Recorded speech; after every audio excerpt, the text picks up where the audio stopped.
বিসমিল্লাহির রহমানির রহিম। আজকের বিজয় দিবস উপলক্ষে আয়োজিত যুক্তরাজ্য বিএনপি কর্তৃক আয়োজিত আজকের এই অনুষ্ঠানের সম্মানিত সভাপতি, মঞ্চে উপস্থিত সম্মানিত নেতৃবৃন্দ, আমার সামনে উপস্থিত প্রিয় ভাই বোনেরা, সকল সম্মানিত উপস্থিতিবৃন্দ, আসসালামু আলাইকুম। আমি প্রথমেই আন্তরিকভাবে কৃতজ্ঞতা জানাচ্ছি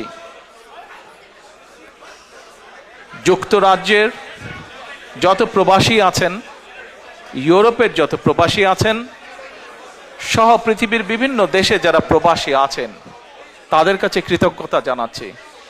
আজকে থেকে যখন প্রায় 18 বছর আগে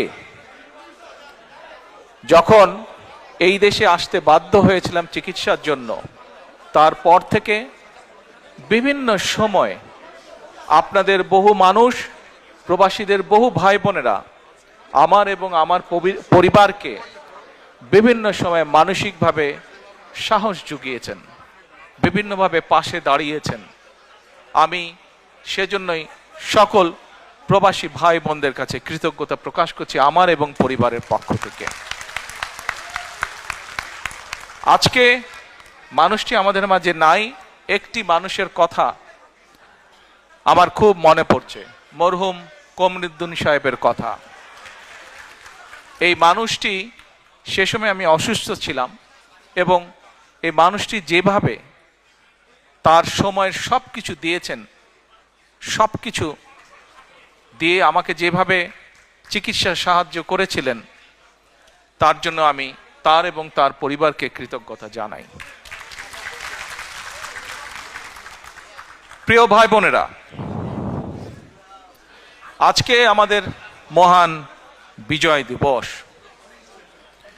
এই বিজয় দিবসে প্রায় 55 বছর হয়ে গেল বাংলাদেশ স্বাধীন হয়েছে। 1971 সালে লক্ষ মানুষের আত্মত্যাগের বিনিময়ে, লক্ষ মা বোনের সম্মানের বিনিময়ে, বহু মানুষের পঙ্গুত্বের বিনিময়ে আমরা আমাদের এই প্রিয় মাতৃভূমি বাংলাদেশের স্বাধীনতা অর্জন করেছিলাম। প্রিয় ভাই বোনেরা, বাংলাদেশের মানুষ আজকে থেকে 55 বছর আগে যখন যুদ্ধে ঝাঁপিয়ে পড়েছিল, তাদের একটি প্রত্যাশা ছিল, আশা ছিল, আকাঙ্ক্ষা ছিল, কিভাবে তারা নিজের দেশটিকে